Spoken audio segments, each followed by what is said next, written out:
Acción Pública. La respuesta que usted se merece en política, arte, ciencia, conflictividad humana. Domingos de 9:30 a 11 de la mañana por Ondas de la Montaña, 1350M en su dial. Dirige y conduce José Abad Zuleta Cano.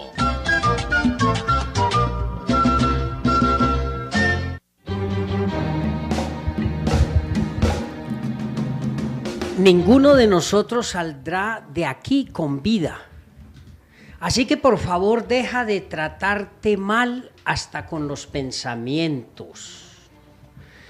Come comida deliciosa, comida sabrosa. Camina a la luz del sol.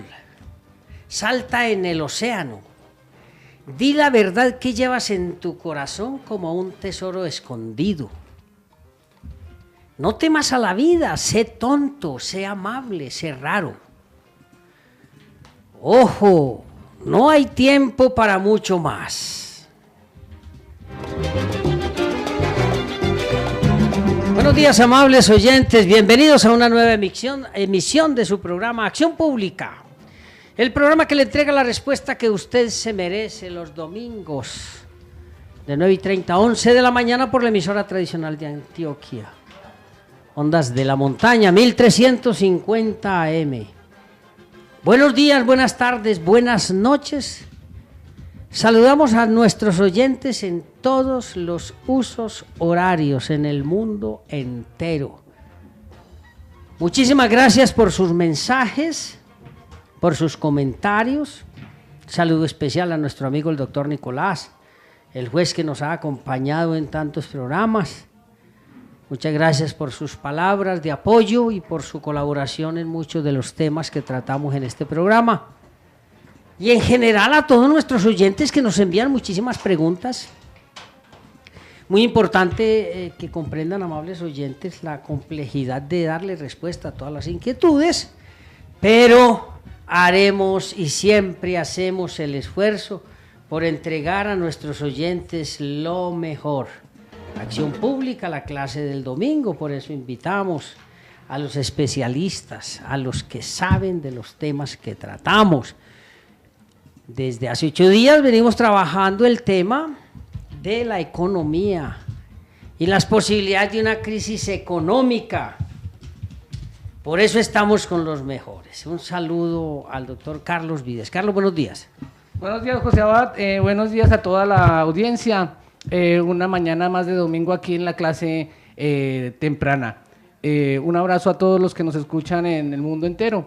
Y bueno, aquí con mucha disponibilidad y mucha disposición y agrado de estar nuevamente con ustedes. Me dicen en producción que ya usted pasa a ser mi partner en este programa, ¿es eso? Así se espera y se supone, bueno, con mucha alegría. Entonces, claro, bienvenido, porque eso significa que no voy a estar solo aquí con tanta cosa, ¿no? Con tanta cosa, sí, con tanta presión de tanta gente, con tanto conocimiento acompañándonos como hoy, Eduard, aquí acompañándonos va a ser bueno, porque hay que entregarle a nuestros oyentes lo mejor. Este es un programa único, este es un programa especial, un formato especial, único. Por eso saludamos muy especialmente a nuestro amigo Eduard Hernández. Eduard, buenos días. Buenos días, José Abad. Hola, Carlos. Un saludo a toda la audiencia. Bueno, Eduard, ya usted sabe que el tema de hoy es el tema económico, pero es muy importante que usted le indique a los oyentes quién es usted, de dónde viene usted. Primero que todo, pues un agradecimiento por la invitación. Quiero arriesgarme a hacer una presentación no convencional. Sí, me gusta mucho y a los oyentes eso les gusta más. Ya que hoy es domingo, ¿no? Sí, es correcto. Bueno, yo soy un ingeniero electricista, hago parte del sector energético. Yo soy un hombre que cree que no vale la pena vivir sin pensamiento crítico, ¿sí? Pero el pensamiento crítico genera angustia, ¿no? Pero también creo que la vida es una permanente contradicción, ¿no? Entonces creo que a la vez que se puede vivir con pensamiento crítico, también se puede vivir con empatía. La mayoría de las personas que de pensamiento crítico son muy rechazadas por todo lo que dicen, ¿no? Somos muy rechazados, sí, usted me tiene despistado. Sí. Oiga, a ver, un momentico, Eduard. Siga, Sí. pero me tienes crestado, Ya, ya ya. le voy a decir por qué. Gracias. Entonces, pienso que se puede vivir con pensamiento crítico y con empatía, de manera que las dos cosas puedan coexistir. Y eso le hace llevar a uno la vida con más ligero equipaje. Hombre, Carlos, esta clase va a estar buena hoy. Sí, eso esperamos. Porque Sí, a mí me sí. gusta cuando hablan así, de pensamiento crítico, porque no hay que tragar entero. Pero además de crítico y buscar esa empatía entre la crítica y la realidad, a pesar de que nos rechacen, porque nos rechazan muchísimo, porque todo el De mundo acuerdo. quiere que uno sea igual a todo el mundo, decir las mismas cosas. Es muy satisfactorio poder estar siempre en la observación y en el análisis, pero al mismo tiempo con una actitud propositiva. Y eso es muy importante. Bienvenido, Edward, y me alegra porque empezamos bien. Gracias. No, y espere, José Abad, porque es que me llama mucho la atención escuchar eso de Edward, porque realmente con Edward nos conocemos hace bastantes años y lo escucho con mucho agrado. Escuché, pues, esas palabras. O sea, ¿que ha él- cambiado, qué? Ha cambiado. Y eso, Ah, eso- qué eso- bien. eso es Sí, muy bonito. significa- Nos conocemos desde, de verdad que somos casi hermanos, así lo veo yo, desde hace muchos años, que más o menos 15 años, entonces sí. Entonces la academia sí le ha servido y la realidad Y la le ha realidad de la servido. vida del mundo, sí. Bueno, me alegra muchísimo eso. Bien, amables oyentes, ya ustedes saben. Por eso tenemos aquí a los que saben de los temas, gente que nos puede ayudar con la clase del domingo, acción pública.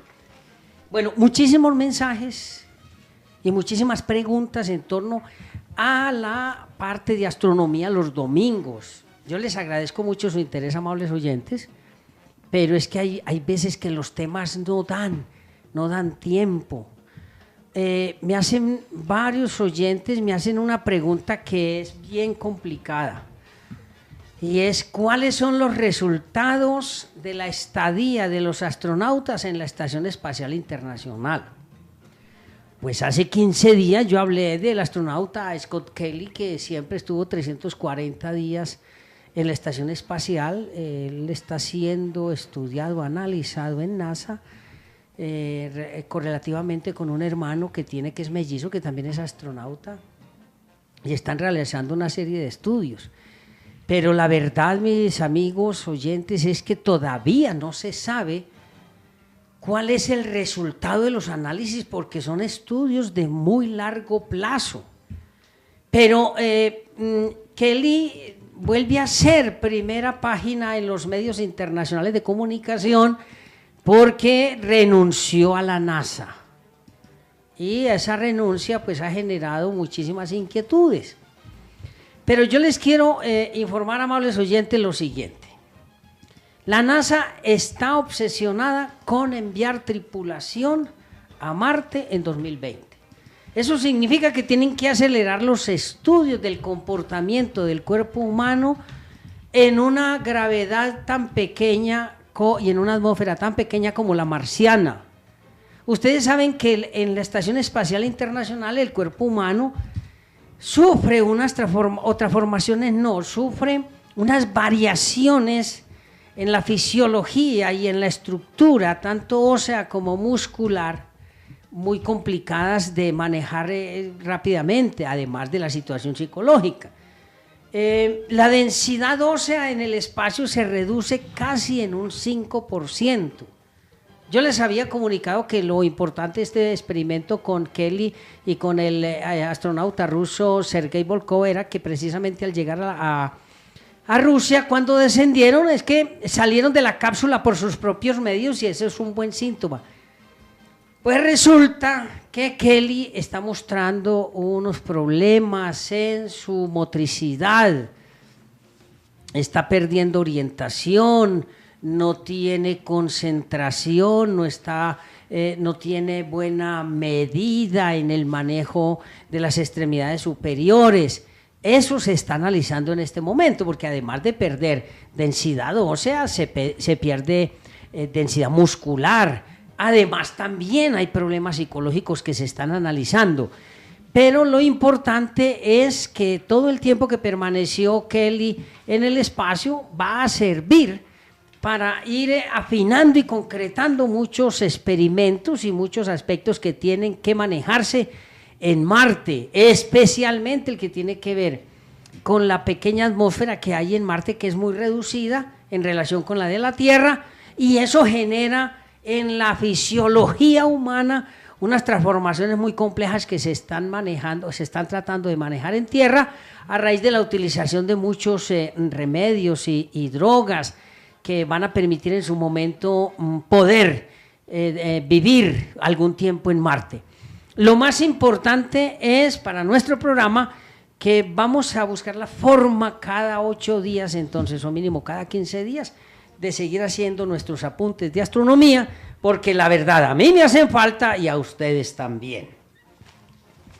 Ahora sí vamos entonces a nuestras acostumbradas, lo bueno, lo malo y lo feo. Bueno, lo bueno en América y en el mundo.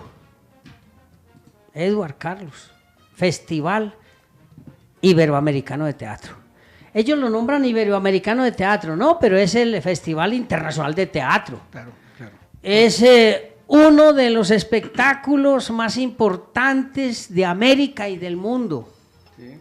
Cerca de 70 compañías internacionales. Hay casi 33 grupos nacionales. Más o menos hay presentaciones en unos 12 idiomas. Ayer fue la inauguración, un desfile maravilloso, cantidad de personas. Y eso es muy importante porque, Edward, ahora usted hará referencia a eso, con la situación de gobernabilidad del presidente Santos, la situación económica, ese festival internacional es un oasis. Muchísimas obras recomendadas, están recomendadas las obras que vienen del grupo de teatro de Argentina, un grupo de teatro de Canadá, un grupo de teatro de Israel, hay algunas obras de los grupos de Medellín, etcétera. Es decir, hay que estar sintonizado entonces con el Festival Internacional de Teatro y claro, recordar a Fanny Mickey y ahora felicitar a la doctora Marta Pizarro porque han logrado consolidar un acontecimiento artístico de gran magnitud. Eso es lo bueno. ¿O no le gustó, Carlos? Muy bueno, muy bueno. ¿Y qué es lo malo? Me encanta el teatro. Yo soy feliz pues participando en teatro. Tengo una amiga que aprecio mucho, es estudiante de teatro en la Universidad de Antioquia. Y a mí el teatro pues me entusiasma. Lo malo, vamos a decir que son las nuevas exigencias de las FARC para que el proceso de paz o el proceso de La Habana, como se conoce. Carlos, disculpen, ¿usted Sí. se acuerda de la intervención que tuvo el juez Nicolás aquí ¿Sobre qué? sobre ese tema Sobre de las FARC? Pues él dijo tantas cosas. Bueno, pero mire cómo ese llamado que en su momento él hacía a las FARC a que ayudaran a consolidar el proceso de paz, tiene ahora connotaciones con las nuevas exigencias. Siga con ese lo malo. Sí, bueno, entonces digamos que lo malo de las nuevas exigencias de las FARC, pues yo diría que no son las nuevas, porque realmente las FARC vienen presentando desde que inició el proceso unas exigencias que a la comunidad pues nacional, e incluso a veces hasta la misma comunidad internacional le han incomodado.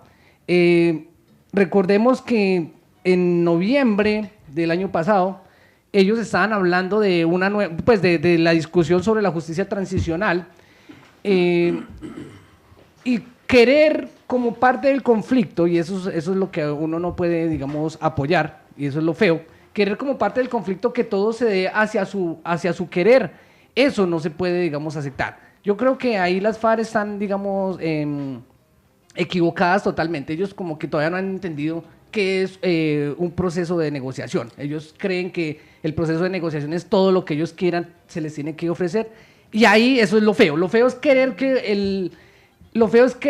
que se haga lo que ellos pretenden a toda costa. Y no, yo creo que ahí sí ellos tienen que saber que tienen que pagar, que tienen que entender que las cosas no van a ser como ellos pretenden en todo el... Pero déjeme una nota, Carlos. Y es que el problema no es las FARC. Mucho cuidado. El problema es el mecanismo de negociación y la forma como se sentaron a la mesa.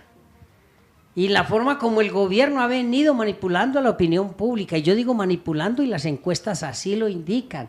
En la aceptación del presidente, en la economía nacional, Edward, que ahora vamos a tocar ese tema. El presidente nos dijo hace 2 meses que el 23 de marzo se firmaba el acuerdo definitivo. Las mismas FARC salieron a decirle, señor presidente, no se adelante, que eso no es tan sencillo. Él insistió, luego empezó a recular como muchas veces. Eso da pie a que uno piense, sin mala intención, obvio, pero que uno piense que nos han engañado mucho. Entonces el problema de pronto no es de las FARC. Las FARC están planteándole a la opinión lo que seguramente han discutido en la mesa, pero el gobierno nos ha dado otra idea. Por eso está bien, es lo malo, porque yo creo que aquí el problema es de las FARC y del gobierno, que no nos han dicho la verdad. Sí, no nos han querido decir, a mí eso me llama la atención, que no nos han querido decir lo que viene sucediendo, y eso se lo han criticado desde la oposición de izquierda como desde la oposición de derecha. Correcto. Porque no han querido soltar información, eso es un poco incómodo, pero bueno. Bien. Eso es lo feo. Lo malo, eso es lo malo. Perdón, eso es lo malo. Bueno, Bueno, y a la vez viene siendo feo. Y lo feo también. Lo feo. Pero lo más feo, ¿saben qué es, amables oyentes? El paso del doctor Montealegre por la Fiscalía General de la Nación. Ustedes saben, amables oyentes, que yo no le debo favores a nadie. Yo tengo tranquilidad para hablar porque no he buscado puesto, ni estoy buscando puesto, y por eso tengo que decirles, amables oyentes, que siendo el doctor Montealegre un abogado penalista, exmagistrado de la Corte Constitucional, ha sido el personaje más nefasto que ha pasado por la Fiscalía General de la Nación. Claro, allí en la Fiscalía a nivel nacional tienen la costumbre de que a los periodistas que decimos la verdad nos llaman a investigar. Yo no tengo problema, yo respondo aquí y en la China o donde sea. ¿Por qué ha sido lo más nefasto? Pues porque en vez de dedicarse a las labores que debe cumplir el ente investigador y acusador para acabar con la delincuencia, se dedicó a hacer politiquería de la más barata. La intriga fue el pan de cada día, el organizar los núcleos de poder y siempre controlarlos. Por eso es nefasto el paso del señor Montealegre por la Fiscalía General de la Nación. Logró, con el apoyo del gobierno nacional y del Congreso, realizar una reforma para llenar burocráticamente la Fiscalía. Pero la realidad que exige de fiscales operativos, de investigadores, de asistentes, de técnicos, nunca se dio. Pero lo más grave, utilizó el mecanismo de la cláusula de confidencialidad para realizar una serie de contratos que nadie controla y gastarse el dinerito nuestro, porque es nuestro, alimentando su egolatría. Ahora, claro, se va para Alemania, donde no debió de haber salido nunca, a pasar sabroso. Por eso es lo más feo que nos ha sucedido en los últimos 4 años en la Fiscalía General de la Nación. Confiemos, aunque perdónenme, no, yo ya perdí la confianza. La nueva Corte no va a elegir al mejor, porque todo es juego de intrigas y de poder. Pero se va un Maquiavelo, Montealegre, seguramente para que llegue otro. Muy bien, Edward está aburrido ya con esto. Déjeme hacer una adenda, José Abad, porque hay algo también feo que está pasando. Adicional a lo que usted dice, que lo comparto en su 100%, tenemos que el denunciante, el mayor denunciante de la Comunidad del Anillo, un militar, un capitán, el señor Angelo Palacio, fue secuestrado, pues se presume que fue secuestrado por los lados de Cúcuta. Eso fue en la noche de ayer. Entonces yo creo que eso también hace parte de lo feo que está sucediendo en nuestro país. Un denunciante de la Comunidad del Anillo al interior de la Policía Nacional. Ayer lo desaparecieron, el señor Angelo Palacio. Esperemos realmente pues que este señor no vaya a desaparecer de manera completa, porque realmente seguramente tiene mucho para agregar en términos, digamos, de lo que está sucediendo al interior de la institución Policía Nacional. Bien, y entonces un saludo especial a todos nuestros amigos en Perú, a los amigos en México. Muchísimas gracias por sus atenciones allí, es la semana pasada. Trabajamos muy intensamente, pero estuvimos bien. Y saludo especial a los directivos de la Universidad Autónoma Latinoamericana, a todo el cuerpo docente. Están de plácemes porque un nuevo egresado es elegido nuevo miembro de la Corte Suprema de Justicia, Sala Civil, el doctor Carlos Rico. Un gran personaje, felicitaciones a la universidad, no solo a los directivos, sino a los profesores, porque ojalá el doctor Carlos pueda realizar en la Corte todo lo que en algún tiempo hablábamos y soñábamos. Pero en síntesis, felicitaciones a todo el cuerpo directivo y profesoral de la Universidad Autónoma. Ahora sí vamos al tema porque Eduardo está inquieto. Eduardo, ¿a qué se habla? Y Eduardo ya me está haciendo caras como que ¿a qué me trajo? Hace 8 días hablamos de los medios de producción, hablamos de la inflación, hablamos de los mecanismos de producción, del crecimiento, del deterioro de la economía, cuándo se podía hablar de crisis, cuándo no. Y muchos oyentes me enviaron unas preguntas para que usted empiece a resolver este problema de la situación económica del país. La primera pregunta que nos hacen es, José Abad, ¿por qué razón, o mejor, qué es lo que hacen el Banco Internacional para el Desarrollo, ¿cierto? ¿Qué es lo que hacen todos esos organismos mundiales para mejorar la economía? Hablamos del BID, ¿cierto? Banco Internacional para el Desarrollo. Hablamos del Fondo Monetario Internacional, porque Clarita fue la que nos dijo hace 8 días, es Clara, ¿cierto? No, Catalina, perdón. La que nos hablaba de todos los organismos internacionales, de cómo ellos monitoreaban la economía. Y entonces los oyentes me preguntan, bueno, ¿qué hacen esos organismos que cada 4, 5, 6, 7, 8 años tenemos crisis? Edward. Bueno, hablemos del Banco Mundial y hablemos del Fondo Monetario Internacional. Del Banco Internacional de Desarrollo. Bueno. El Banco Internacional de Desarrollo hizo un informe a los próximos 25 años, proyectado a los próximos 25 años del sector energético. Al 2040, en los próximos 25 años, se tiene proyectado que la demanda de energía mundial va a ser el 80% adicional de lo que es hoy. ¿Sí? Entonces, por un lado, se tiene esa proyección de demanda energética, solo 25 años y va a crecer 80% la energía.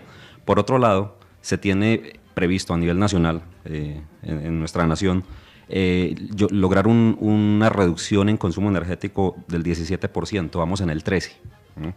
Eso quiere decir que tenemos que en los próximos 25 años lograr un promedio del 5% anual en reducción energética. Las cifras que hoy revela la información es que estamos creciendo un 5%, entre 4,5 y 5% de energía anual. Es decir, que no solo tenemos que dejar de crecer ese 5%, sino que además tenemos que ahorrar un 5%. Nos espera un 10% de diferencia con el cual tenemos que hacer unos grandes esfuerzos y es a nivel mundial. Sin energía no se puede proveer bienes y servicios, ¿no? Para el bienestar de la población. El incremento de los ingresos y la demografía, es decir, el crecimiento económico del mundo, y la población hace que haya más consumo energético, ¿no? Entonces, desde el 2000, más o menos desde el 2013, desde 1971 al 2013, el mundo ha crecido en más o menos el 3,5% anual del PIB mundial, ¿no? Entonces, según esa proyección, acompañado de ese crecimiento del 3,5%, vendría un crecimiento mundial del 3,5% en energía. Sí, cuentas rápidas. Entonces el mundo tiene un reto por ese lado. Eso es lo que nos entrega el Banco Internacional de Desarrollo. Bueno, pero Eduardo, déjeme, yo le explico a los oyentes ese tema. Mire, lo que nos está diciendo Eduardo y que dice el Banco Mundial, ¿cierto? El Banco Internacional. El BID. el BID, Sí. el Banco Internacional para el Desarrollo. Es lo siguiente. El Banco Interamericano. Es lo siguiente, que en los próximos 25 años vamos a crecer un 80% más de lo que hemos crecido en el anterior tiempo. 1. 2. Que necesitamos hacer reducciones en el gasto de energía frente al aumento poblacional y de gasto de energía. Porque de lo contrario, es decir, frente a esos guarismos, la crisis es inminente. Yo tengo mis reservas ahí, porque yo escuché el programa de hace 8 días y el eje central del programa fue determinar si había crisis o no había crisis. Correcto. ¿No es verdad? Entonces, si uno ve la historia de la humanidad, no hay un momento en el que ha habido mayor progreso económico, más democracias, etcétera, ¿no?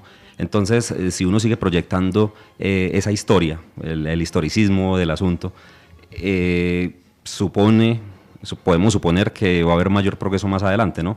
Pero a nosotros yo pienso que cuando planteaban hace 8 días el tema de la crisis, yo no lo veía tanto como crisis económica o política o religiosa, pues, porque también es evidente las dos civilizaciones que se están enfrentando hoy, sino que yo veo es una crisis en el sistema de valores del mundo. La crisis, la corrupción generalizada y creciente nos está permeando, y no pasa solo en Colombia, porque solemos pensar que nos está pasando acá, no, eso es a nivel mundial. Entonces, la falta se tienen cifras que más o menos la mitad de la humanidad carece de ética religiosa, ¿sí? Entonces, y la ética estaba fundamentada en la religión, ahora tenemos que fundamentarla en los derechos o en otro tipo o en la educación, pero yo creo que hay una crisis más de valores que de otra cosa. A ver, Eduardo, y amables oyentes, discúlpeme lo que les voy a decir, pero usted me está sacando a mí de foco, porque yo vengo a hablar de cifras, Carlos, y Eduardo me viene a hablar a mí de la ética. Pero entonces, mire, ahí es donde yo digo, bueno, entonces, ¿para dónde cojo yo? ¿Por qué? Porque está bien, yo estoy de acuerdo con usted. Si hay una crisis de valores generalizado, pero eso no es de ahora. Sí. Yo les voy a contar, amables oyentes, y a ustedes, Eduardo y Carlos, lo siguiente. Y lo acabo de notar en usted y en Catalina hace 8 días y en Carlos. A mí también, ya me metió a mí también, bueno, todos. Cada que uno habla con los economistas, son demasiado cautos para decir si hay crisis o no hay crisis. Es que le voy a decir una cosa a Eduardo y Carlos. Sí. Es que yo no he hablado con 4 economistas ni con 5, sino con muchos, porque yo soy como usted, crítico y angustiantemente obsesivo con las cosas. Y todos me dicen, no. Un momento, lo que pasa es que la crisis pues es distinto. Yo les doy las cifras, lo que está entregando los institutos internacionales. No, hay que tener calma. Y usted ahora me dice, no, esperemos, yo tengo mi reserva. Ahí sí hay crisis ética. Oiga, ¿por qué le da tanto temor hablar de crisis económica? A ver. Podemos hablar de cifras, ¿no? En energía. Continuamos, ya hablamos del Banco Internacional de Desarrollo, sí. Interamericano, ahora hablemos del Banco Mundial. El Banco Mundial, de una evaluación de 189 países, ha determinado que Colombia está en el puesto 69 en acceso a energía. Es decir, a nosotros, los colombianos, nos cuesta mucho acceder a energía. El puesto 69 es deplorable, ¿no? En Chile toma más o menos 30 días hacer el trámite para poder acceder a energía. En Perú toma 2 meses, 60 días. En Colombia toma 102 días acceder a la energía, ¿no? 3 meses y 10 días. Y los costos son extremadamente altos. Estamos hablando de cifras, ¿no? Sí. En Colombia cuesta el 475,4%. 475% del ingreso per cápita, ¿no? Eso es decir, toma más o menos 90 millones de pesos acceder a la energía por persona, ¿no? En Australia es el 8,4%, a nosotros el 475%. No, es que... Y en Venezuela, pues para no quedar tan tristes hoy el día domingo, en Venezuela es el 1.783% de los costos, ¿no? Mal de muchos, consuelo bobos. Sí, de acuerdo. Eduardo, disculpe, lo interrumpo ahí porque tenemos un ejemplo muy lindo aquí en Sudamérica. Usted mete a Venezuela, todos ya tenemos claro cuál es su línea política. Uruguay también tiene una línea política de izquierda desde hace ya bastantes años, con nuestro amigo Mujica, que tanto lo recuerda la población, y ahorita con Tabaré Vázquez. Uruguay tiene una política energética muy interesante y que va hasta el 2030. Y realmente en los últimos años las facturas de servicios públicos y en términos, digamos, de energía han rebajado el 9%, entre el 6 y el 9% las tarifas de servicios de energía en Uruguay. Y Uruguay, Eduard y José Abad, Uruguay en América Latina está llegando pues al primer lugar en términos, digamos, de generación de energética, y está llegando al primer puesto casi a nivel mundial, porque casi que el 100% de su energía está siendo ¿de qué? Renovable, ¿cierto? Bueno, pero miren, amigos, oyentes y compañeros de esta mesa, hay síntomas de crisis en el mundo entero porque el precio del petróleo cayó, ¿cierto? De acuerdo. Hay crisis en el mundo por el acceso a la energía. El petróleo es la mayor fuente de energía en este momento, ¿cierto? Los combustibles y fósiles. el universo, el planeta entero está triste porque la mayor fuente de energía, su precio cayó. ¿Cómo me resuelven eso, amables oyentes y ustedes panelistas? Piénsenlo, porque tengo que ir a unos mensajes comerciales. Ya regresamos. Usted está escuchando Acción Pública. Entonces, yo no entendí, Edward. Bueno, el problema es de intereses, ¿no? Ustedes conocen muy bien la reunión, la gran reunión de élite que arman en los Alpes suizos, sí, en ¿no? Davos. En Davos. Hay unos intereses, ¿no? Entonces, los grandes empresarios del planeta y unos poderosos de la política se reúnen a decir que les duele, ¿no? Entonces, pero ellos van allá naturalmente con los intereses particulares. Cuando cae el precio del petróleo, la que gana es la humanidad, ¿sí? Gana la humanidad porque la energía baja de costo y la energía es lo que usamos para producir bienes y servicios, es decir, los bienes y servicios mundiales, ¿no? Son más económicos, ¿no? Pero salen afectados algunos intereses. Nosotros, que somos un país petrolero, de trascendencia petrolera, salimos muy impactados en los ingresos nacionales, pero a la larga yo creo que es un buen sacrificio, porque de hecho por eso se nos ha caído mucho el sector productivo, los otros tipos de sectores, ¿no? Porque nos dedicamos solo a ganar plata con petróleo.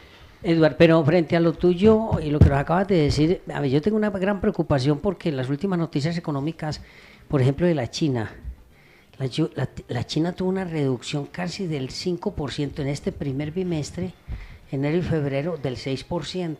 Eso es una reducción abismal, inmensa. ¿Por qué razón ese decrecimiento allí? Cuando ellos podrían importar, porque además ellos importan muchas fuentes de energía, petróleo, carbón. ¿Por qué cae la producción en China cuando ahora el precio del petróleo está bajo y podría importar muchísimo? No logro entender esa situación. Bueno, hay que comprender que la China es la fábrica del mundo, ¿no? Sí, es correcto. ¿Por qué se nos han caído los empleos en el resto del mundo? Porque se han generado en la China. La China es la fábrica del mundo. Segundo, la China es el banquero del mundo. Recientemente habíamos escuchado a Correa, ¿no? Sí. Hablando de que él tiene mucho gas, pero necesita financiación. Y la China tiene mucha plata, pero necesita gas.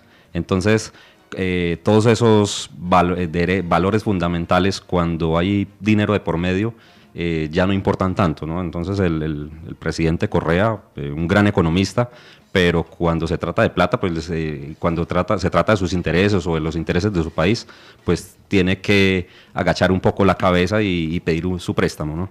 Entonces, la China es la fábrica del mundo, la China son los banqueros del mundo y la China va a ser la potencia tecnológica del mundo, ¿no? Xi Jinping pretende que en el 2050 la primera persona que pise en Marte sea un chino, ¿no?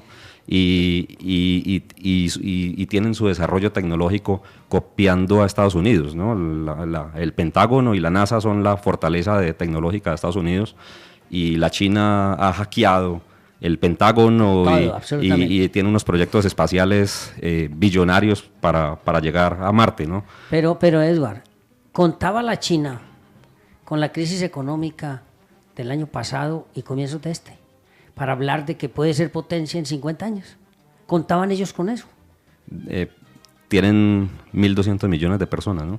Y recuperar esa capacidad productiva toma tiempo, ¿no? Entonces han ganado un buen camino. Ahora, ellos son la fábrica del mundo y necesitan energía, ¿no? Entonces, cuando los precios se caen, ellos se favorecen con sus costos de producción, ¿no? Vea, Eduardo, usted que habla de energía, yo sé que usted es ingeniero eléctrico, usted tiene mucho conocimiento. Aquí me preguntan, me dicen, José, excelente el programa, felicitaciones, muchas gracias por la clase del domingo. Oiga, pero Eduardo, ¿por qué no nos habla o nos dice algo sobre, ¿era previsible o no la crisis económica en Colombia? ¿En Colombia o en el mundo? Hablemos de Colombia.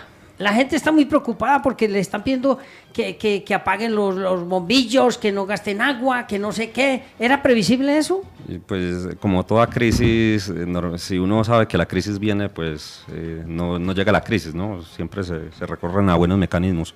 Entonces, quizás de pronto estoy un poco muy filosófico al respecto, ¿no? No se preocupe, que me parece interesantísimo eso. Sí, pero entonces se sabía, pero a nivel muy técnico o a nivel muy gerencial, ¿no? La mayoría de las personas no tenemos acceso a una información y nos es muy difícil saber que se viene una dificultad de esas, ¿no? Entonces, yo pienso que lo que pasó y ya ahora toca enfrentarlo con buenos mecanismos. Pero mire, los oyentes son muy agudos en sus comentarios. Y bueno, yo estoy de acuerdo con usted que hay unos asuntos técnicos y gerenciales que uno puede no manejar, eso es cierto. Pero si desde hace 2 años se venía hablando de la crisis del niño y que iba a ser la más aguda, 1, 2, si se venía hablando hace 2 años de que Colombia iba a frenar su crecimiento, 3, si se venía hablando hace más de 2 años que se podía presentar una crisis o un asomo de crisis en el mundo desde el punto de vista energético, ¿cómo es posible que Colombia, que ya ha tenido experiencias de crisis energéticas, no haya sido capaz de resolver, o por lo menos adelantarse a la agudeza de este tipo de crisis? Bueno, hablemos de las causas, ¿no? Para contextualizar un poco. ¿Por qué es tan cara la energía en el país, ¿no? En primer lugar, la energía de Colombia es la 4ª energía más cara de Latinoamérica, ¿no? Eso es un dato importante. Los costos han aumentado un 11% desde el 2008, ¿no? Colombia tiene los costos 78% más que los costos de Estados Unidos, o sea, ya 78% más barato, 57% más costoso que en Perú, ¿no? Y 30% más costoso que en México, y 25% más costoso que en Ecuador, ¿no? Entonces tenemos unos costos muy altos, ¿no? En Colombia, para la industria textil, alimenticia, química o automotriz, los costos de producción son más o menos el 25% por energía. Es decir, la energía de esa industria que yo acabo de mencionar, el 25% de sus costos de producción es energía eléctrica, ¿no? Son costos extremadamente altos. Entonces, ahí estamos de acuerdo en que los costos son muy altos, ¿no? Hay que saber, entonces ahora viene la pregunta, ¿por qué los costos son tan altos, ¿no? Nosotros tenemos una diversificación energética muy buena, ¿sí? Eso permite que la confiabilidad de los sistemas sean buenos. Pero de esa diversificación energética hay una gran capacidad instalada que es muy vieja, ¿sí? Entonces, cuando los precios de cuando la generación llega a la bolsa, los costos o los precios de las tecnologías eficientes se ven con un lastre por las tecnologías rezagadas, ¿no? Obsoletas. Entonces, para uno remediar o compensar un poco, recordamos la cifra de que tenemos que ahorrar un 10%, ¿sí? de la energía, tenemos que reemplazar todo ese parque de tecnología y de formas de generar energía, tenemos que reemplazar por las nuevas tecnologías, eso es capital y hay que conseguirlo. Entonces, va a tomar años reemplazar todo eso. Entonces, en cierto modo, tienes razón, José Abad, que la crisis se pudo haber visto Claro, ya hace mucho rato. Además, José Abad, el procurador en noviembre también está, pues yo obviamente que no voy a apoyar al procurador, pero en todo caso él en noviembre, desde noviembre viene criticando al gobierno nacional por el tema de la crisis energética. Por problemas de la crisis energética. Y él decía que decía en noviembre, el procurador decía en noviembre, si la crisis energética se podía haber previsto, ¿por qué no se tomaron medidas, Eduardo? Y me gustaría como que miráramos esta parte, ¿por qué no se tomaron medidas adecuadas para que no tuviéramos, digamos, problemas con las reservas de gas? ¿Cuál es la razón por la cual el gobierno nacional no toma medidas? Y ahorita tiene que renunciar el ministro, tuvo que renunciar precisamente por no haber tomado medidas. pero yo le corroboro eso con unas inquietudes, Eduardo, y amables oyentes. Mire, Colombia es el cuarto país acuífero en el mundo, ¿cierto? El cuarto. En capacidad de agua. Acuífera, sí, ¿cierto? Creo que Para producir energía eléctrica es el cuarto. Creo que estamos en un puesto mejor, incluso. Bueno, puedo estar equivocado, pero más o sí, menos es un por puesto, allí. Muy bien. un puesto bueno, sí. Produce carbón, ¿cierto? Sí. Para las termoeléctricas, ¿cierto? Sí. Muy bien. Tiene buenas zonas de viento para la energía eólica, ¿cierto? Cierto. Bien. O sea que tiene 4 bases buenas para la producción de energía. Además, produce petróleo, ¿cierto? Sí. No es un gran productor, pero está produciendo petróleo. Por lo menos el año pasado, Creo que estamos hace en el 2 años, 15. llegamos al 1.000.000 de barriles diarios, que es un índice de producción a nivel de economía internacional muy importante. Sí. Y es uno de los países con la energía más costosa. 1, con el menor acceso a energía de la población. 2, y 3, llega a una crisis de esta naturaleza. ¿Cómo puede explicar o cómo pueden explicar los gobiernos esa improvisación tan terrible frente a manejos? Porque es que la energía es un factor de macroeconomía trascendental, que si no se tiene en cuenta empieza a resquebrajarse toda la estructura económica. Y hay una pregunta que me hace un oyente desde la semana pasada que no tuvimos tiempo de hacerla al aire. Y yo creo que usted nos puede ayudar mucho, Eduardo, y es la siguiente. Él me pregunta, don Jorge, buenos días, hombre, le ofrezco disculpas porque no pude hacer la pregunta la semana pasada, pero bueno, hoy la vamos a hacer. Él me dice, José, ¿cómo es posible que con todos los doctores que hay en empresas públicas de Medellín y que hay en el manejo gerencial de la energía en Colombia, cómo es posible que no hayan previsto tener un reemplazo para los cables que se quemaron, entre comillas, en Guatapé, y que supuestamente se demoran 5 o 6 meses, no solo para importarlos, sino para instalarlos?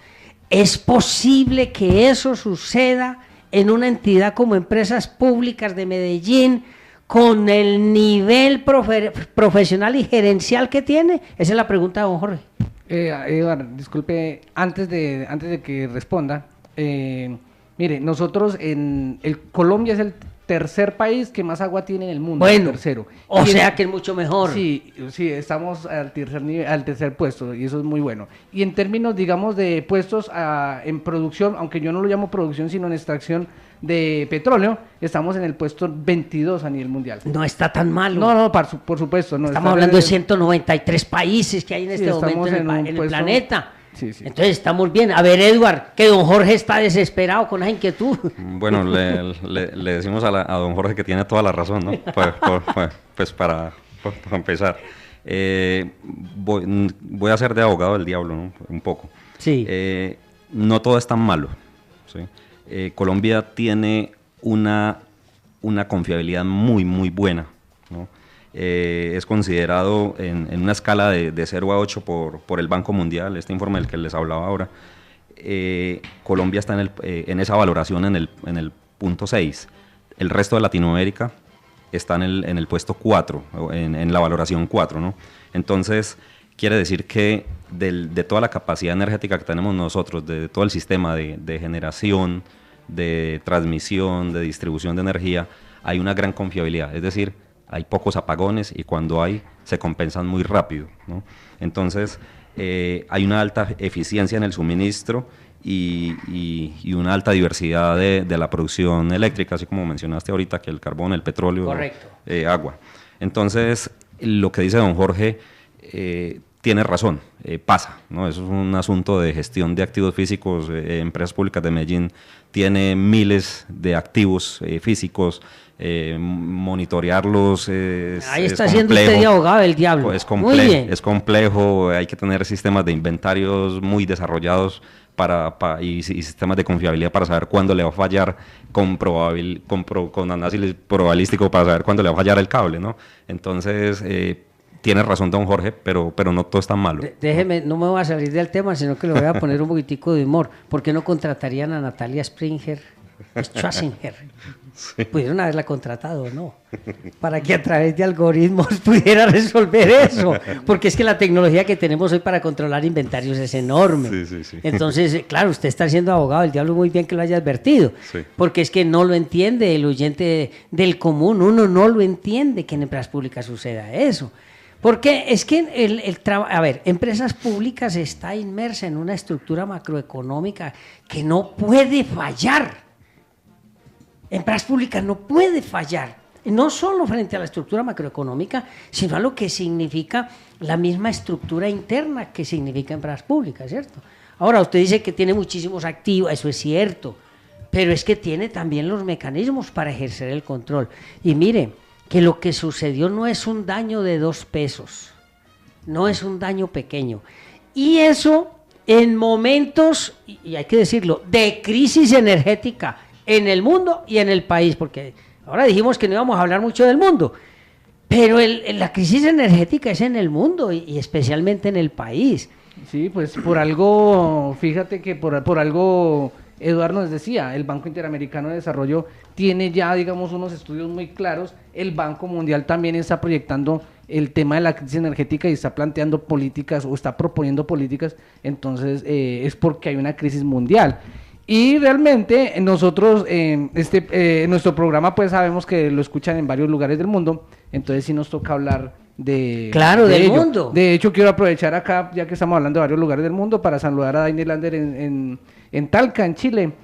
Saludar a Iman Satur en el Cairo, en Egipto, que es amiga mía. Ellas dos son amigas mías. Entonces, bueno, ahí adherimos a ese saludo. Pero, a ver, Eduardo, es que yo le decía a usted ahora que los oyentes son muy agudos en sus preguntas, porque puede que ellos no sean doctores ni profesionales, pero hay gente que vive del día a día, ¿cierto? Ellos me dicen, bueno, el Fondo Monetario Internacional, ¿qué hace, Eduardo?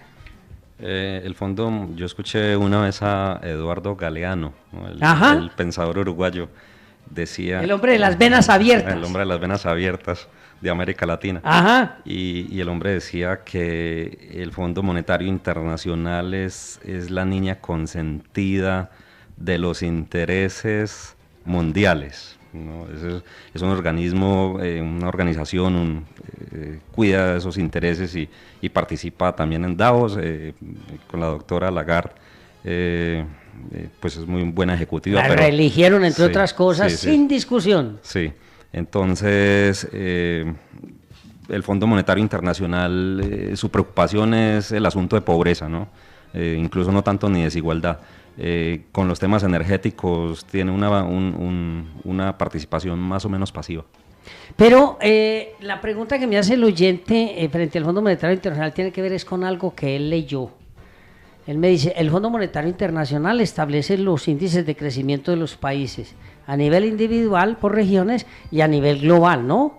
Y establece una serie de políticas con el Banco Mundial, una serie de políticas económicas y ahora la OCDE, ¿no? También sí. La OCDE, una serie de políticas internas para generar una sostenibilidad en el crecimiento y en la distribución de la riqueza. Y por eso ayuda pues, a la recuperación económica de algunos países o economías que tengan dificultades. Graciosamente este oyente, don Fabián, leyó que el Fondo Monetario Internacional el año pasado se había equivocado de cabo a rabo, como decimos nosotros, con las previsiones de crecimiento. Y entonces por eso la pregunta de él, si todos los países siguen las previsiones del Fondo Monetario Internacional y del Banco Mundial para el crecimiento y el Fondo Monetario Internacional se equivocó, entonces ¿qué va a pasar con la economía mundial y la economía regional?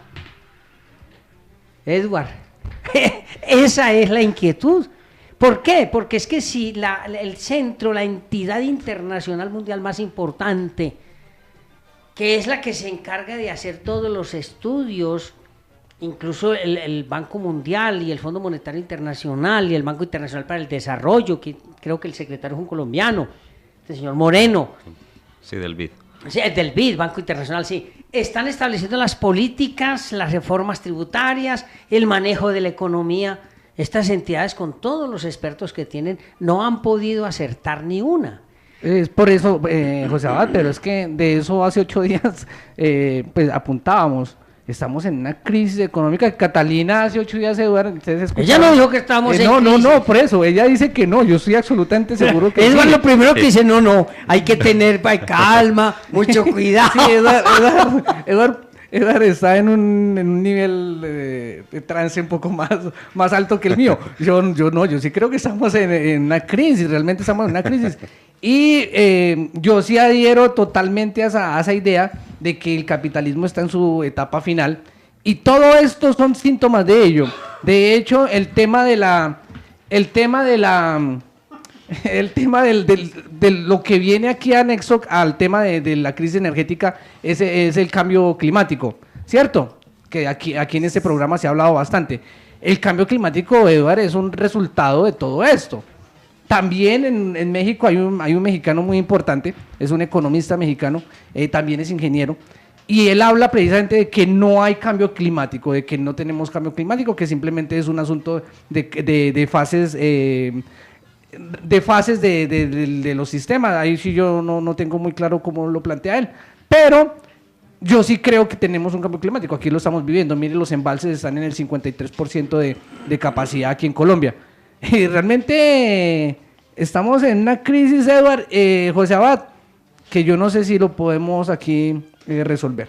Mire, yo soy convencido, y por eso Eduardo ahora nos puede ayudar con otra pregunta que nos hace un oyente, pero yo soy convencido de que el mundo está en crisis económica.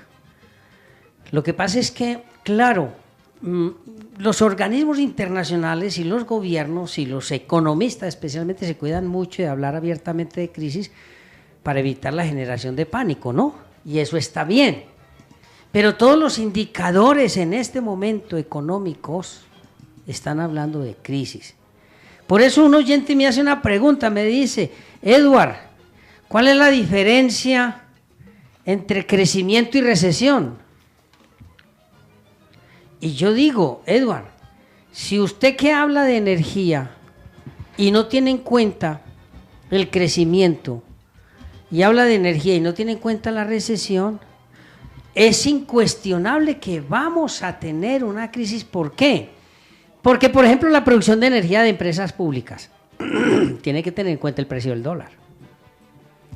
Ellos tienen empréstitos internacionales en dólares.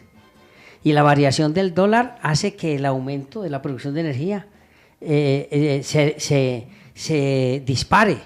Y eso se va a reflejar ¿en quién? En el consumidor.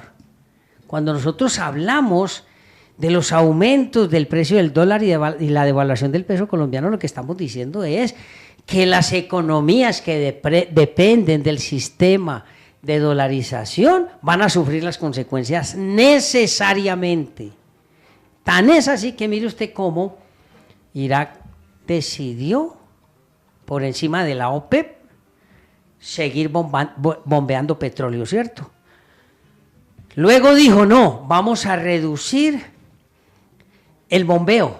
Y la semana pasada, el Brent y el WTI aumentaron cada uno de al 2 y el 3%, ¿cierto? Por la sola información de que Irán iba a bombear y dijo, no voy a bombear mucho a pesar de la crisis económica que tiene, ¿cierto? ¿Eso qué está significando? Eso está significando que la economía es una red, es una telaraña. ¿Quiénes imponen cómo funciona esa telaraña? Pues los grandes productores, los grandes consorcios económicos. Miren, George Soros dijo la semana pasada, el mundo está en crisis económica. Y ustedes saben que George Soros es un especulador internacional de la economía. Eduard ha leído mucho a George Soros, ¿cierto? ¿Cierto? Sí, a mí me gusta mucho su filosofía. Sí, ¿Sí le gusta? Yo no estoy a favor de George Soros, pero Eduard sí sé que ¿A sí. usted le gusta la filosofía de George Soros? Hay elementos muy buenos de la filosofía, mira.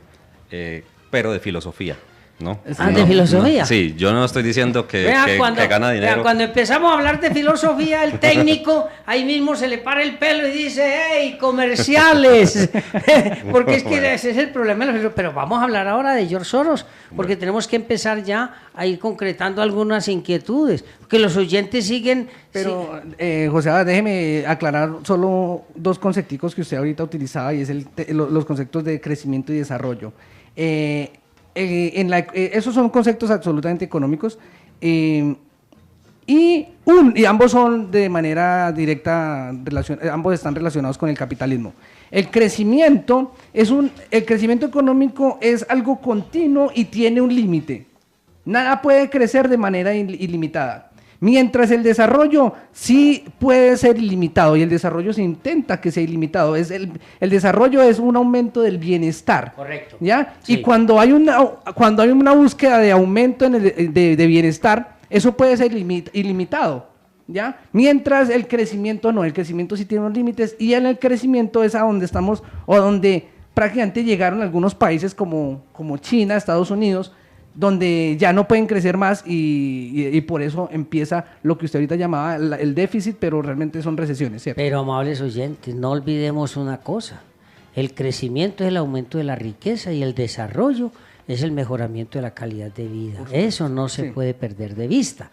Y de alguna manera lo que se busca en las tesis económicas es que crecimiento y desarrollo vayan parejos, ¿sí? Que el crecimiento se vea en el desarrollo. Lo que sucede hoy es todo lo contrario. Hay países con muchísimo crecimiento y con muy poco desarrollo. Bueno, vamos a unos mensajes comerciales y ya regresamos. Estamos en Acción Pública.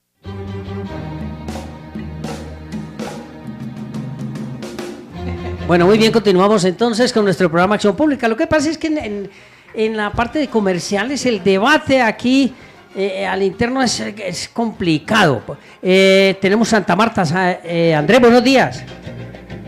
Doctora Abad, muy buenos días para ustedes allá en esa mesa de tertulia, esa mesa que debate más por fuera que adentro, pero por adentro que afuera de la audiencia. No, el debate por dentro también es muy fuerte.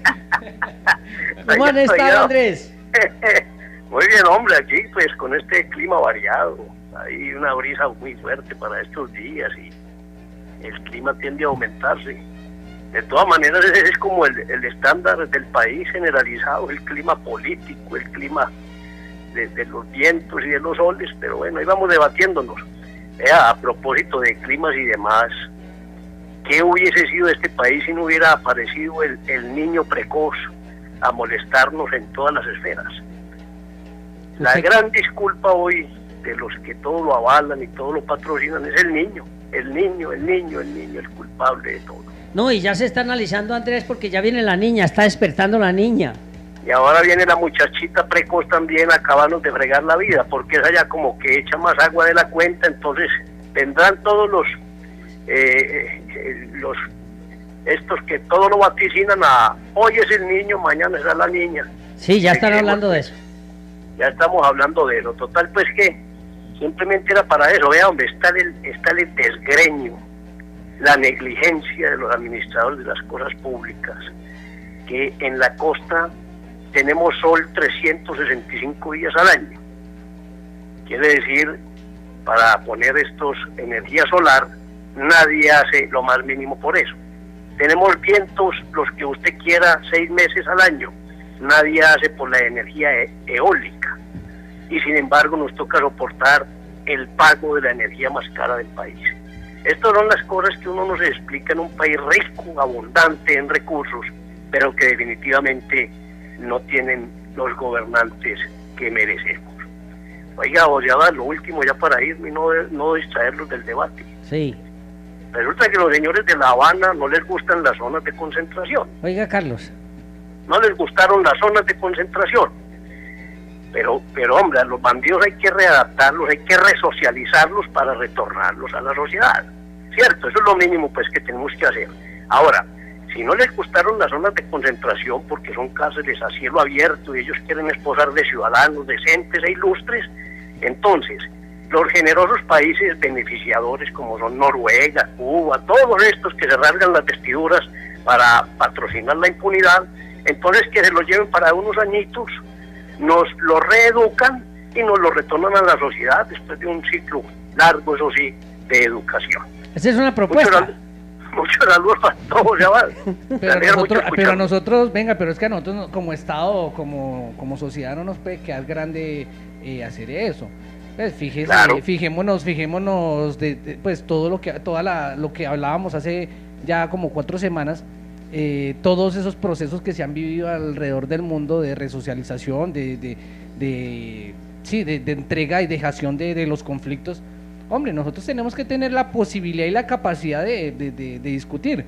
Que los queremos, no, yo estoy seguro que el 90%, si no es más, de la población colombiana no quiere a estos señores. Yo estoy casi que pensando que cerca del 100% de la población no los quiere. Pero además de no quererlos, sí por lo menos aceptamos de que se resocialicen, de que ingresen nuevamente pues a nuestra sociedad de manera pacífica. Y yo creo que eso nos puede quedar grande. Realmente como sociedad tenemos que hacer todos los esfuerzos para que eso se logre. Porque si seguimos pensando en que se tienen que ir de acá, a mí esa posición no me parece como muy acertada, porque a mí muchas veces cuando planteo mis posiciones en algunos espacios diferentes a me dicen, Carlos, ¿y usted por qué, si no está de acuerdo con Colombia, con algunas cosas que pasan en Colombia, por qué no se va? Y eso prácticamente me están diciendo casi que una amenaza. Si no se va, entonces aquí se muere prácticamente. No, hombre, tenemos que pensar en que cabemos todos con nuestras posibilidades y con nuestras posiciones. Que no las compartamos, no las compartimos las de ellos. Podemos estar en otra orilla, pero los tenemos que aceptar, escucharlos. No, yo no me pongo a escucharlos y todo lo que usted quiera. Lo que yo me opongo es a que ellos sean siempre los disidentes y los que impongan condiciones. ¿Cómo así que no nos gustan las zonas de concentración? Entonces, ¿qué es lo que pretenden estos señores? No hay justicia, no hay reparación, no hay verdades. Ellos quieren ahora es venir a cogobernar el Estado como si nunca hubiera pasado nada. Yo no los estoy echando de aquí, no. Sigan siendo actores importantes del país, pero como no les gustan las zonas de concentración, no quieren estar en las cárceles, entonces por eso es que yo invoco entonces que aparezcan estos magnates de los demás países y nos digan, nosotros los acogemos un tiempo y después se los devolvemos ya domaditos. Eso bueno, Andrés, pero yo le voy a recordar a usted sí, que señor. en el derecho penal hay una escuela que se llama la escuela abolicionista, que es la que está rigiendo incluso los dictados académicos de muchas universidades del país. Es decir, sí, que el derecho penal no debe existir. Entonces, ¿qué hacemos? Yo no sé. Entonces abramos todas las cárceles. Es decir, si nos vamos a volver abolicionistas ahora, para darle la bienvenida no, ahora. A los de la banda criminal de las FARC, entonces no más cárceles y busquemos otros remedios a estos males, entre ellos el empleo, entre ellos la educación, ¿cierto? Entonces es volver como en ese círculo vicioso de lo que pudo haber sido y nunca es. Bueno. Yo estoy de acuerdo con el abolicionismo, pero no por darle la bienvenida pues a los señores del FRAC, sino como política de largo aliento y que permita entonces abolir de una vez por todas el derecho penal. Usted que dice frac, me acordé de unas galletas muy ricas que venden en Chile y se llaman frac, pero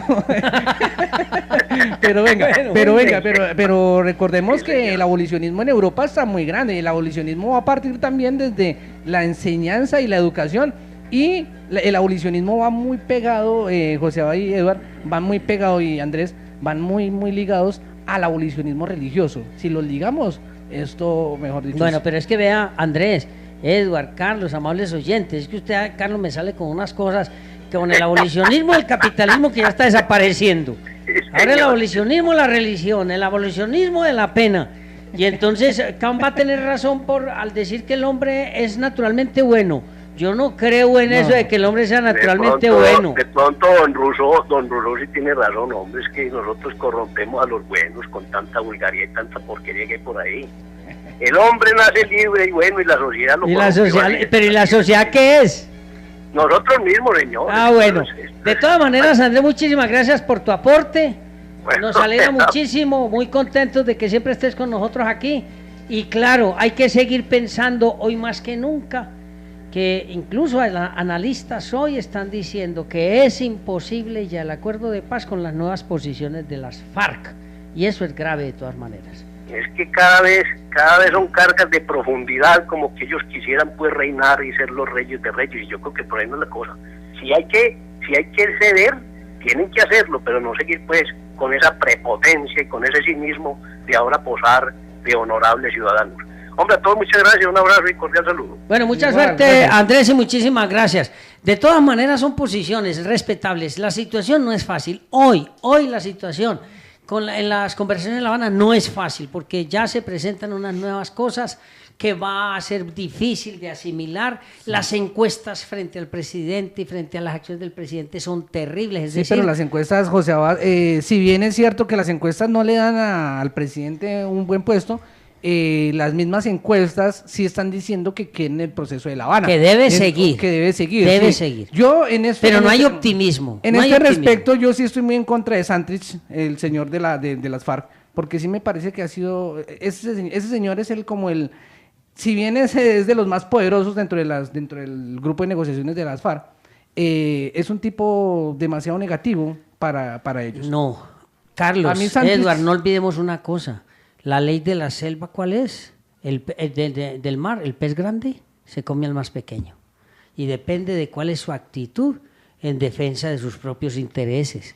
Por eso se habla de una mesa de negociaciones. ¿Quién es el que va a ganar en una negociación? El que llega débil. Eso no es cuestionable. Eso es una ley elemental. Y eso es lo que están haciendo ellos. Y ahí es donde viene la oposición en Colombia a crecerse. ¿Por qué? Porque lo que está mostrando la realidad es doloroso.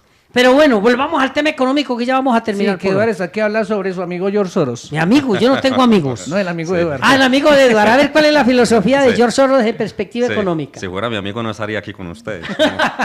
¿Por qué? ¿Por qué? Estaría en un yate disfrutando de un domingo. La compañera productora Hilda tenía unas preguntas. No tiene preguntas. Bueno, muy bien. A ver, Eduardo, entonces, sobre George Soros y su filosofía. Bueno, les doy mi apreciación.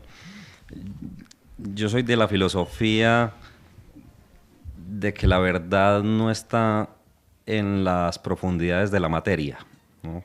Sino que está en la imaginación de los hombres. Y por tanto es refutable, por tanto es falseable, ¿no? Es una visión muy poperista, ¿no? Karl Popper. Sí, entonces cuando digo que me gusta la filosofía es porque Soros es muy amante de la sociedad abierta, ¿no? de las sociedades democráticas y de la libertad de expresión, y ustedes que trabajan en este medio pues disfrutan de esas filosofías, ¿no? Entonces cuando me refiero a que me gusta la filosofía es porque yo también me considero amante de la libertad. No es que esté de acuerdo con las desigualdades, ¿no? Y con esas desigualdades tan extremas. Y eso es muy importante anotarlo. Entonces, esa es la filosofía, simplemente una pasión por la libertad, por poder hablar, por poder tener economía de mercado libre. Yo entiendo que hablan de que el capitalismo se acabó y hoy yo creo que la dialéctica es que es el capitalismo versus el comunismo de mercado o capitalismo de Estado, ¿no? Y creo que eso es la nueva era. Entonces, vamos a ver qué... Pero qué hace nos 8 presenta días me mandaron un mensaje que no pude hablar de él, el doctor Hernán Martínez, y me decía que teníamos que volver a la época del análisis del comunismo, de las fuerzas de producción. Yo no creo ni veo muy viable que el comunismo, que el capitalismo termine, o que haya terminado el comunismo. No, yo siempre he creído que el comunismo como filosofía económica y sociológica nunca ha tenido aplicación en el mundo. Para mí no es comunismo lo que sucedió en Rusia o en la Unión Soviética. Para mí no es comunismo lo que ha sucedido en Cuba. Para mí no es comunismo lo que ha sucedido en el mundo, salvo el socialismo de algunos países nórdicos de Europa. Estamos hablando de Noruega, de Suecia, Dinamarca, donde hay un socialismo espectacular. Algunos analistas plantean alguna discusión en ese socialismo, pero yo soy convencido de que el socialismo no se ha implementado en ningún país de este planeta. Ahora, la implementación del comunismo está atravesada por la desaparición del capitalismo. No lo sé, porque es que una cosa es hablar de la desaparición del capitalismo y la implementación del comunismo si no tenemos fuentes de riqueza. Sin fuentes de riqueza, ¿cómo se van a satisfacer las necesidades? Y ahí Marx pudo haber tenido una equivocación, y es que no contó con las inclinaciones humanas. ¿Sí me entienden? No contó con las inclinaciones humanas. El poder es un veneno terrible. La dominación es un veneno terrible.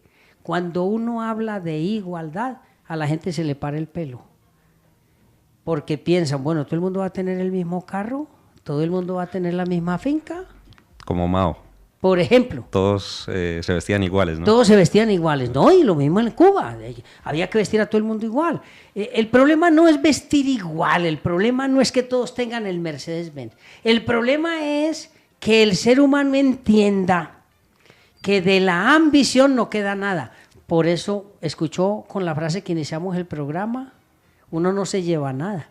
Y resulta que se la pasa luchando en el planeta por la riqueza, cuando usted no se lleva nada. El problema en el mundo, el problema de la humanidad nace desde el momento, y esto lo filosofé esta mañana cuando me desperté, precisamente. El problema de la humanidad nace cuando el ser humano cree que la tierra es de él.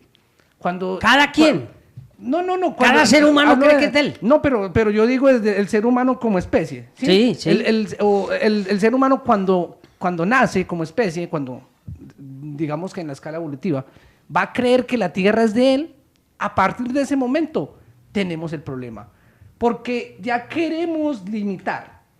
Ya empezamos a pensar en que tenemos el límite de que esto es mío y lo otro, pues como no me pertenece, no voy a hacer nada.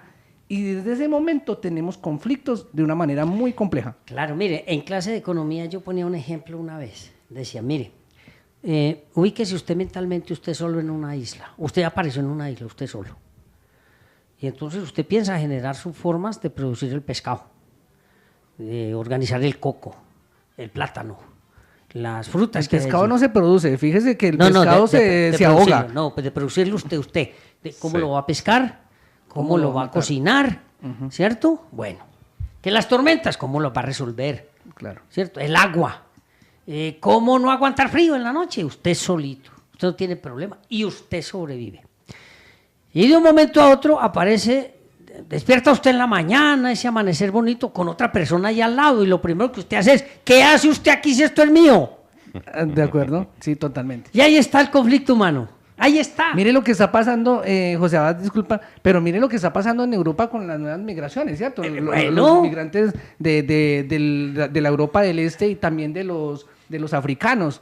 Exactamente eso. Claro. Se despertaron y encontraron, pero esto da rabia, da mucha rabia, y tenemos que hablar de eso en este proyecto, en este programa. Tenemos que encontrar a alguien experto en ese tema, Hilda, porque tenemos que hablar de esa situación que si bien se nos sale un poquitico de nuestras fronteras. Pero ya hablamos. Pero, bueno, pero pues, es que siempre se puede volver a hablar. Sí. Pero son temas muy importantes porque es que lo que está pasando, y es reciente también. Cada vez pasan cosas nuevas al respecto. Y esos temas... Le voy a contar una cosa, Carlos y Eduardo y oyentes. Aquí dije yo en una oportunidad, la Tercera Guerra Mundial ya empezó. Y empezó con las migraciones, con un fenómeno sociológico que nadie imaginaba. Las migraciones. Tan es así que Angela Merkel, que asumió una posición positiva de permitir que ingresaran los inmigrantes a su país, después de todo lo que sucedió con los inmigrantes, ha caído a un 36% su prestigio en Alemania. Y eso es gravísimo. Y todos los países de la zona europea están cerrando fronteras. ¿Y qué va a generar eso? Una violencia exacerbante e incontrolada. Sí, lo que pasa es que fíjese que en Alemania, la mayoría de los migrantes en Alemania son turcos, ¿ya? Mejor dicho, la población turca más grande afuera de Turca está en Alemania. Y estamos hablando de varios millones de personas, estamos hablando casi 2 millones de personas de turcos en Alemania. Y los turcos, el 98% de la población turca es musulmana. Entonces, ese problema, que Edward por ahí lo anotó, el problema de las civilizaciones, y ahí estamos hablando de una civilización que Samuel Huntington nombraba, y es el Islam como civilización versus el Occidente, que ese es el problema de hoy día. El problema de hoy día es Occidente versus Islam. Claro. Entonces, bueno, ahí lo dejo, pero dándole... O capitalismo versus capitalismo de Estado. Versus capitalismo de Estado. Son dialécticas. Sí, ¿no? Pero mire, Edward, lo que me preguntan aquí. Preguntémosle al ingeniero Edward. ¿Cuándo se va a resolver la crisis energética en Colombia? Cuando se repongan todos los activos tan obsoletos que tenemos. Es decir, las centrales de generación muy viejas. Hay que tecnificar y eso requiere plata. Hay que, ¿y hay una previsión económica de eso? O sea, hay que poner la gestión de energía en el plan estratégico nacional. Y si estamos vendiendo Isagen, pues entonces está claro que eso no va contra... no va acorde con el plan estratégico. A propósito, ¿ha previsto el país las consecuencias en la crisis energética de la venta de Isagen? Usted que conoce bien del tema. Bueno, yo filósofo un poquito. Yo digo que a mi modo de ver, el asunto no era si Isagen se vendió caro o se vendió barato. Se pudo haber vendido en 4 billones o en 8 y de todos modos gran parte de esa plata se desaparecería. Entonces... Se hablaba de que Isagen tenía cerca de 50 estudios para hacer nuevas hidroeléctricas. Y cuando se compró Isagen, esa información se fue. Sí, la compró Brookfield. Pudimos haber vendido a Isagen en 6 billones de pesos y haber conservado unos estudios y con esa plata hacer unas centrales hidroeléctricas y media, o sea, 1.5. Y entonces recuperamos la que teníamos y ganamos la mitad. Como vendiendo un carro, comprando un carro viejo y vendiendo otro, ¿no? Entonces, sí. El tema para mí no es de precio, para mí el tema es de ética y de transparencia. Y el precio de los intangibles que implicó la venta de Isagen son incalculables. Sí. Apenas ahora empezamos a hablar de esos intangibles, usted lo acaba de mencionar. Yo tengo entendido que con respecto a lo de Isagen hay una demanda, no sé si en el Consejo de Estado, con respecto a la ilegalidad de ese o inconstitucionalidad de esa venta. De esos. Tenemos que revisar esa parte porque siendo cierto, la verdad es que no he recorrido, no he hecho, digamos, el estudio de si esa demanda se presentó realmente. Sí sería bueno como... Sí se presentó y hay mucha gente pendiente de eso. Bueno, amables oyentes, se nos acabó el tiempo. Ese es el problema, que cuando uno está ya en el debate sabroso, se acaba el tiempo. Edward, muchas gracias por su participación en el programa. Los oyentes envían unos mensajes contentos porque usted ha aclarado muchas situaciones y eso es importante. Muchísimas gracias de nuevo. Muchas gracias. Los economistas no llamarán nivel de vida al nivel de consumo, ¿sí? Ni llamarán calidad de vida a la cantidad de cosas. Es un extracto de un poema, Utopía, de Eduardo Galeano. Para cerrar mi participación. Muchas gracias. Muy bien. Carlos. Qué lindo escuchar a Eduardo leyendo a mi amigo, a Eduardo Galeano. A mi amigo Eduardo Galeano. No, qué bueno escuchar a Eduardo terminando, abriendo y cerrando con frases tan interesantes y sobre todo saber que tiene a Galeano Claro, en su que en se su nota que es como de repertorio. cabecera. Sí. Sí, sí. Compañera Hilda, muchas gracias por el trabajo de producción en este programa. Bueno, sí, al profesor Carlos que nos contactó con Edward, muchas gracias. Muy amable, Bueno, gracias. y reiteramos nuestro saludo al egresado de la Universidad Autónoma, el doctor Alfonso Rico Puerta, designado magistrado de la Corte Suprema de Justicia en la Sala Civil. Y ahora que hablamos de ambición, de riqueza, de poder, para despedirme, quiero recordarles algo.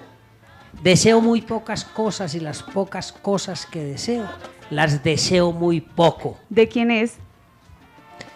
¿De quién Recuerden, es, José amables Azuleta? oyentes, Tienes recuerden, que decir. amables oyentes, que la única obligación que tenemos los seres humanos es pasar sabroso. Tiene su monte, tiene su rey, como el melao lo tiene el mame y una negrita también.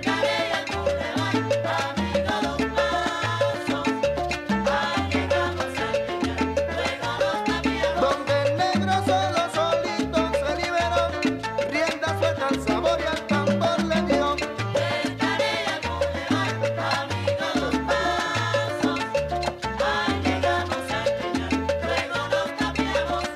Lo mismo